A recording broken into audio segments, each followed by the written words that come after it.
क्या आपने भी देखा है कि नोबिता कई बार शिजुका के बाथरूम में झांकते हुए पकड़ा गया था। ऐसा हमें काफी एपिसोड्स में देखने को मिलता है। और अगर आपने लास्ट एपिसोड के सबटाइटल में ध्यान दिया होगा तो जब नोबिता ने टॉक किया था और शिजुका को घूमने जाने के लिए मना करके शांति से जा रहा था, तब डेकिसुकी कहता है कि नोबिता बदल गया है, जिसके रिप्लाई में शिजुका कहती है कि नहीं पता है। Nobita is, though careless, frivolous, rushing to peek into my bathroom. यहाँ शिजुका खुद ये बाथरूम वाली बात कहती है। नोबिता एक लापरवाह लड़के से एक समझदार लड़के में कैसे बदल गया। वो नोबिता जो हर वक्त शिजुका को याद करते रहता था या फिर खेलता या सोते रहता था, वो एक इतना हार्डवर्क करने वाला लड़का कैसे बन गया था कि उसने यूनिवर्सिटी में टॉप किया और डायरेक्ट शिजुका के साथ घूमने जाने के लिए मना कर दिया। आज हम इसी चीज को देखेंगे और हम भी नोबिता की तरह ही खुद को कैसे ट्रांसफॉर्म कर सकते हैं वो भी देखेंगे, यानी इडियट से इंटेलिजेंट और जीनियस कैसे बन सकते हैं। इसके लिए मैं आपको बीच बीच में पॉइंट से भी बताते रहूंगा। अब वीडियो शुरू करते हैं। जब तक डोरेमोन खराब नहीं हुआ था उससे पहले नोबिता और नोबिता की लाइफ कैसी थी, सबसे पहले इसके ऊपर नजर डालते हैं। नोबिता एक ऐसा लड़का जो बाकी बच्चों जैसा नहीं था। जहाँ बाकी सभी उसके साथ वाले किसी न किसी चीज में अच्छे थे, वहीं नोबिता के पास कोई भी ऐसी चीज नहीं थी जिसमें वो अच्छा हो। ये कहना गलत नहीं होगा कि नोबिता क्लास का या कहीं स्कूल का सबसे कमजोर बच्चा था। पढ़ाई में देखे तो जहाँ बाकी सभी बच्चे कम से कम 100 में से 1 नंबर तो ले ही आते होंगे, वहीं नोबिता हमेशा 0 में ही अटके रहता था, जिस कारण उसको हमेशा क्लास में इंसल्ट का सामना करना पड़ता था। सब उसके ऊपर हंसते थे और इस वजह से उसके अंदर से सेल्फ रिस्पेक्ट जैसी चीज तो खत्म ही हो गई थी। कुछ बच्चे होते हैं जो पढ़ाई में कमजोर होते हैं लेकिन वो खेलकूद में अच्छे होते हैं, और अच्छे भी नहीं तो कम से कम एवरेज तो होते ही हैं। लेकिन नोबिता का तो ऐसा भी नहीं था। शायद ही कोई होगा जो नोबिता से खेलकूद में पीछे होगा। वैसे अगर आपको याद होगा तो एक एपिसोड था जिसमें एक नोबिता से भी कमजोर बच्चा उनकी क्लास में आया था। अगर आपको वो एपिसोड याद है तो उस लड़के का नाम बताना ताकि मैं उस एपिसोड को खोज सकूं। एनीवे, नोबिता वो लड़का था जो न स्विमिंग कर पाता था, न ही बैटिंग या बॉलिंग कर पाता था, न ही कैच पकड़ पाता था। नोबिता टीम का वो लड़का था जिसका टीम में होने या ना होने से कोई फर्क ही नहीं पड़ता है। वो तो जीता हुआ गेम भी हराने की काबिलियत रखता था। इन सब के बाद भी नोबिता में एक टैलेंट था, सोने का। वो दिन रात सो सकता था, जितना मर्जी सुला दो। नोबिता स्कूल के लिए हमेशा लेट होता था, सबसे मार खाता था, सब उसको चिढ़ाते थे।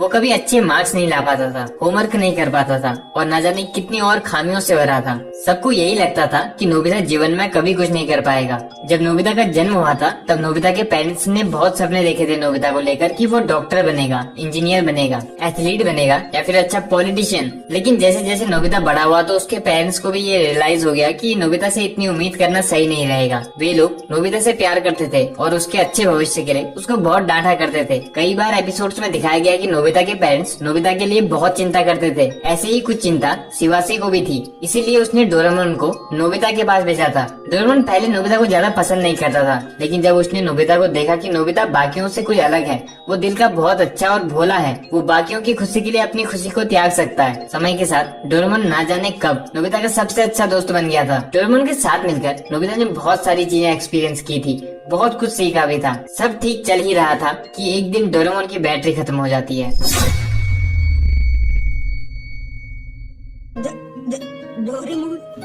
और ये मोमेंट नोबिता की लाइफ का टर्निंग पॉइंट था, क्योंकि इस मोमेंट के बाद सबकी नोबिता के भविष्य को लेकर प्रेडिक्शन पूरी तरह गलत होने वाली थी। वो नोबिता जो आज तक भटक रहा था, उस रात उसको उसके जीवन का लक्ष्य मिल गया था। काफी देर तक डोरेमोन के साथ बिताए लम्हों को याद करके रोने के बाद नोबिता खड़ा हुआ था और संकल्प लिया था कि वो डोरेमोन को ठीक करके रहेगा। नोबिता की कमजोरी ही उसकी सबसे बड़ी ताकत बन गई थी। यहीं पर हमें पहला लेसन मिलता है, हैव अ क्लियर गोल। जब तक डोरेमोन खराब नहीं हुआ था तब तक नोबिता की टाइम और एनर्जी बेकार की चीजों में लगे रहती थी, जैसे सोने में, मस्ती करने में, शिजुका के सपने देखने में या कॉमिक बुक पढ़ने में इत्यादि, जिस वजह से वो ग्रो नहीं कर पाता था। नोबिता डोरेमोन से बहुत प्यार करता था। जिस दिन डोरेमोन खराब पड़ गया था उसी रात को नोबिता दुख में डूब गया था। वो पूरी रात सोया नहीं और उसने खुद को बदलने का डिसाइड किया, फिर चाहे उसके लिए उसे कुछ भी क्यों न करना पड़े। अब नोबिता के पास एक क्लियर गोल था, उसकी लाइफ का एक पर्पस था। ऐसे ही हमारी लाइफ का भी एक क्लियर गोल होना चाहिए। जब तक गोल नहीं होता तब तक हमारी एनर्जी भी फालतू की चीजों में बर्बाद होती रहती है, जैसे कि सोना, रील देखना, गेम्स खेलना, वेब सीरीज या एडल्ट मूवी देखना या फिर पूरा समय क्रश को देना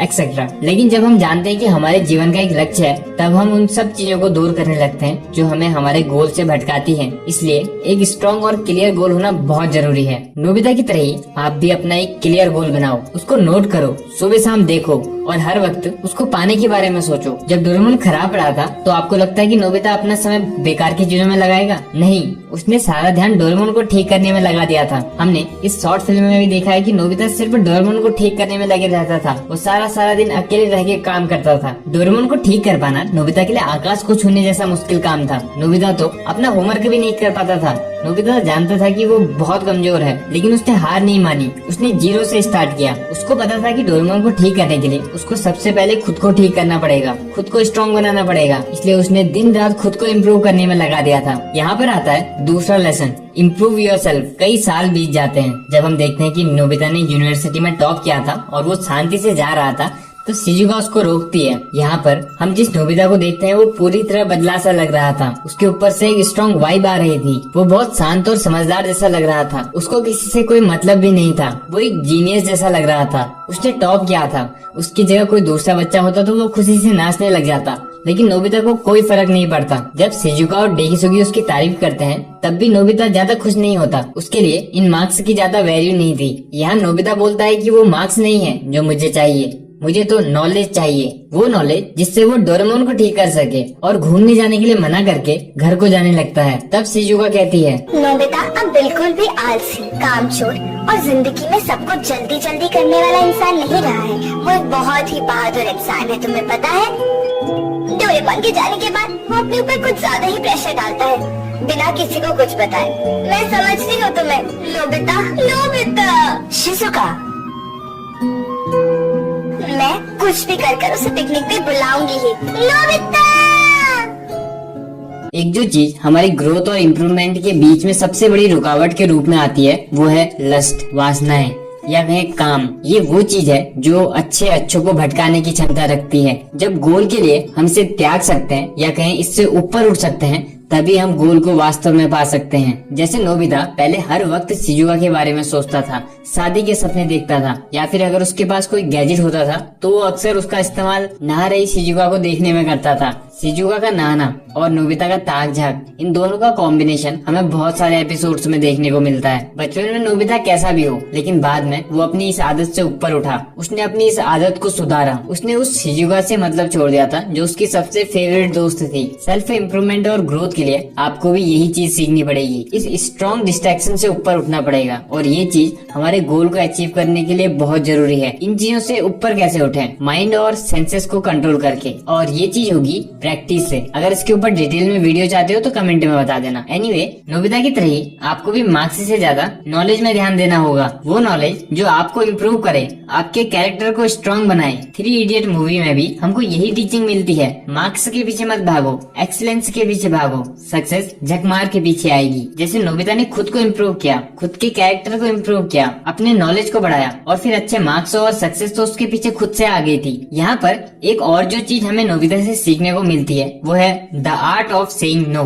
जब शिजुका ने नोबिता से घूमने जाने के लिए कहा तब उसने नो बोला। अगर वो हाँ बोल देता तो उसका टाइम बर्बाद हो जाता। हम सब की ये आदत होती है कि हम किसी को मना नहीं कर पाते हैं कि कहीं उसको बुरा ना लग जाए। मैं मानता हूँ कि ये आपका अच्छा दिल है, लेकिन इसके बाद भी हमें ना कहना सीखना पड़ेगा, क्योंकि दूसरे को हाँ कह के आप खुद के गोल को ना कह रहे हो। अगर नोबिता शिजुका को घूमने जाने के लिए हाँ कह देता तो इसके साथ ही वो अपने पर्पस को भी ना कह देता। यानी नोबिता के लिए घूमने जाना डोरेमोन से ज्यादा इम्पोर्टेंट हो जाता, के गोल से ज्यादा इम्पोर्टेंट हो जाता। इसलिए आपको ये ना कहने वाली आदत को सीखना पड़ेगा और इसके लिए बहुत हिम्मत की जरूरत है।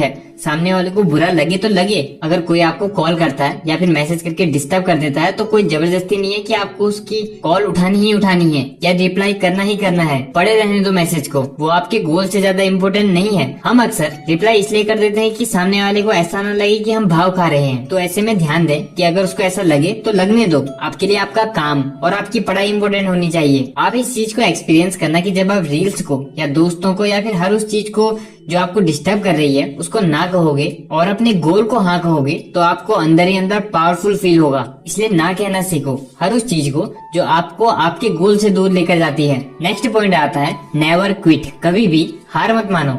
शॉर्ट फिल्म में हमने देखा था कि नोबिता के लिए डोरेमोन के मैकेनिज्म को समझ पाना बहुत ज्यादा मुश्किल हो रहा था, लेकिन फिर भी उसने हार नहीं मानी। वो शांति से सब चीजों को डील करता था और एक दिन उसके पास लेटर आ गया था, जिसके बाद उसके लिए डोरेमोन को समझ पाना बहुत ज्यादा आसान हो गया था। ऐसे ही आप भी पेशेंस रखते हुए कंटिन्यूअसली ग्रो करते रहो। अच्छी बुक्स पढ़ो, अच्छी वीडियोस देखो, अपने माइंड को अच्छे थॉट्स से भर दो। सही समय पर आपके पास भी वो चीज जरूर आएगी जो आपकी हेल्प करेगी और उसके बाद आपकी लाइफ पूरी तरह बदल जाएगी। इसलिए तब तक लगातार खुद के ऊपर काम करो, हार ना मानते हुए सीखते रहो। जब डिमोटिवेशन फील हो तो अपने गोल को याद करो, इमेजिन करो। वैसे डिमोटिवेट हम तभी होते हैं जब हम भटक जाते हैं। जैसे आपने सोशल मीडिया में कोई दुखी वीडियो देख ली, कोई ऐसी वीडियो जिससे आपको फ्यूचर को लेकर डर लगे, आपको खुद पर डाउट हो जाए। लेकिन जब आपको अपनी मेहनत पर भरोसा होगा, अपने गोल पे भरोसा होगा, तो डर खुद ब खुद गायब हो जाएगा। एंड लास्ट पॉइंट आता है बी हम्बल। नोबिता के कैरेक्टर को देखें तो वो बहुत हम्बल हो गया था, वो समझदार हो गया था। जब वो यूनिवर्सिटी में था तब तक तो उसने डेकिसुगी से जलना भी छोड़ दिया था। भले ही शिजुका डेकिसुगी के साथ रहे, फिर भी नोबिता को कोई दिक्कत नहीं होती थी। अगर नोबिता पहले के जैसा होता तो वो कभी डेकिसुगी से हेल्प नहीं लेता। लेकिन जब नोबिता समझदार बन गया था, उसने बाकी चीजों से मतलब छोड़ दिया था, तब वो डेकिसुगी का एक बहुत अच्छा दोस्त भी बन गया था। दोनों ने साथ मिलकर डोरेमोन के ऊपर काम किया था। वो डेकिसुगी जिसको नोबिता बिल्कुल पसंद नहीं करता था, वो ही बाद में उसका बेस्ट फ्रेंड बन गया था। डेकिसुगी हमेशा से ही एक अच्छा लड़का था। वो हमेशा नोबिता को सपोर्ट करता था, बस कभी हमारा उस पर ध्यान नहीं गया था। वो एकमात्र ऐसा लड़का था जो नोबिता के ऊपर भरोसा करता था। वो जानता था कि नोबिता जीवन में कुछ कर सकता है। यही चीज हमें बाद में उसके मुँह से भी सुनने को मिलती है जब वो प्रेसिडेंट बन गया था। सिर्फ एक ही, अपने बचपन से ही वो कमाल का था और अब मैं समझ चुका हूँ कि वो बिल्कुल नहीं बदला। मैं जानता हूँ ये एक विरोधाभास है, पर असल में 35 साल से जिस चीज का सिर्फ एक सपना था, वो आज उसकी वजह से सच होगा। सालों की मेहनत के बाद नोबिता ने डेकिसुगी की हेल्प से डोरेमोन को ठीक कर दिया था। जब नोबिता अपनी लैब में डोरेमोन को ऑन करने वाला था, तब डेकिसुगी अपने घर में था। वो नोबिता के एक्सपेरिमेंट के सफल होने का इंतजार कर रहा था। उस रात डेकिसुगी ने पहली बार नोबिता के सीक्रेट को जियान और सुनियो को बताया था, जिसे सुनकर जियान और सुनियो पूरी तरह चौंक गए थे। आज की रात एक बहुत बड़ी इन्वेंशन ने जन्म लिया है जो हमारी प्रगति में बदलाव लाएगी, और वो सब एक इंजीनियर के बदौलत हो पाया है, क्योंकि भूतकाल ने हमारे भविष्य को बदल दिया। नई प्रगति का जन्म और उसका विकास अब बंद हो चुका है। क्या तुम हमसे उस बारे में बात कर रहे हो? तुम उस इंजीनियर के बारे में बात कर रहे हो ना? सिर्फ एक ही, अपने बचपन से ही वो कमाल का था और अब मैं समझ चुका हूँ कि वो बिल्कुल नहीं बदला। मैं जानता हूँ ये एक विरोधाभास है, पर असल में 35 साल से जिस चीज का सिर्फ एक सपना था, वो आज उसकी वजह से सच होगा।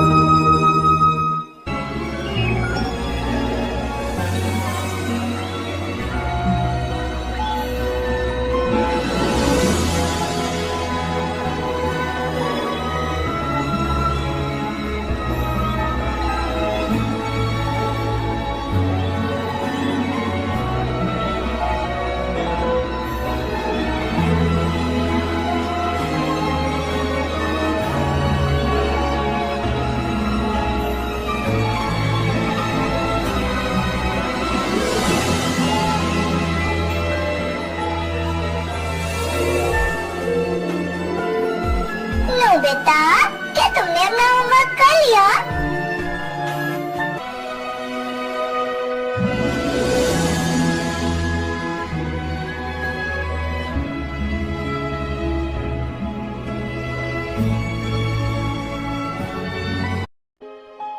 अब जो भी अभी तक बताया उसको शॉर्ट में समराइज करता हूँ। सबसे पहले एक क्लियर गोल बनाओ, जितना क्लियर हो सके। देन उसको पाने के लिए जितना पढ़ सकते हो, जितना सीख सकते हो उतना सीखो। दिखावे या फिर मार्क्स से ज्यादा नॉलेज पर ध्यान दो। खुद को इम्प्रूव करो, अपने माइंड और सेंसेस के ऊपर कंट्रोल हासिल करो, ताकि आपको आपका माइंड डिस्ट्रैक्ट न कर सके। नो कहना सीखो, हर उस चीज को जो आपको आपके गोल से दूर लेकर जाती है। दूसरों की परवाह करने से ज्यादा खुद के गोल से पर ध्यान दो। अगर आप आज दुनिया में नहीं रहोगे तब भी दूसरे अपना ख्याल रख लेंगे, इसलिए दूसरों पे ज्यादा ध्यान मत दो। किसी की बुराई मत करो, किसी से जलो नहीं। सारी एनर्जी अपने ऊपर लगाओ। ज्यादा बोल के भी अपनी एनर्जी वेस्ट मत करो। कोशिश करो मौन रहना सीखने की। एंड देन हार मत मानो, अपने सीक्रेट्स और अपने दुख किसी को मत बताओ और लगातार मेहनत करते रहो, काम करते रहो। और लास्ट में हम्बल रहना सीखो, शांत रहना सीखो, किसी की इंसल्ट ना करो।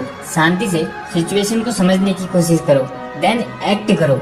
रिएक्ट मत करो बल्कि एक्ट करो। इस वीडियो के लिए इतना ही। अगर ऐसी ही वीडियो पसंद आती है तो वीडियो को लाइक करना, और अगर ऐसी ही वीडियोस देखना चाहते हो तो कमेंट्स में बताना। जल्द मिलते हैं।